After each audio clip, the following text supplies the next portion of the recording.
Hello viewers, আসসালামু আলাইকুম। Sri Lanka with জিম্বাবুয়ের ফার্স্ট টি-20 ম্যাচ।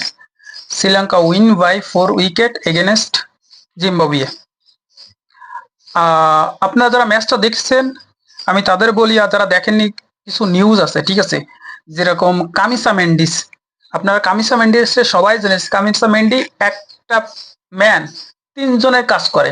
আপনারা এই বিষয়টা জানেন কিনা আমি জানি না, ঠিক আছে?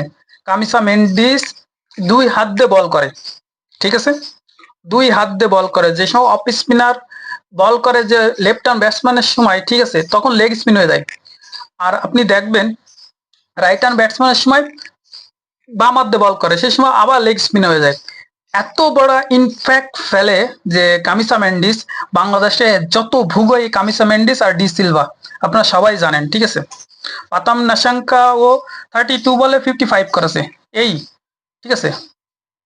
কিন্তু মেন্ডিস, কুশাল মেন্ডিস করেছে 38 রান, মনে হয় এরকম 34 বলের মতো খেলেছে।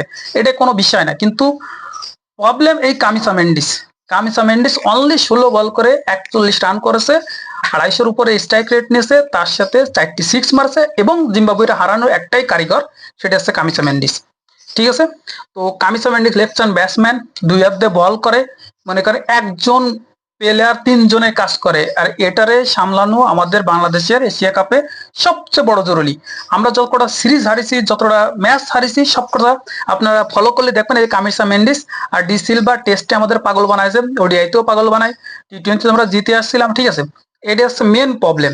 আর সে দেন ইম্প্যাক্টটা এমন ভাবে ফেলাইছে, লাস্টে মাত্র 16টা বল ফেস করে 41টা রান করেছে এবং ম্যাচটা জিতে নিয়ে আসে জিম্বাবুয়ের কাছে, ঠিক আছে? জিম্বাবুয়ের মাঠে জিতাটা টাফ, কিন্তু তারপরও শ্রীলঙ্কা এত সুন্দর পারফর্ম করেছে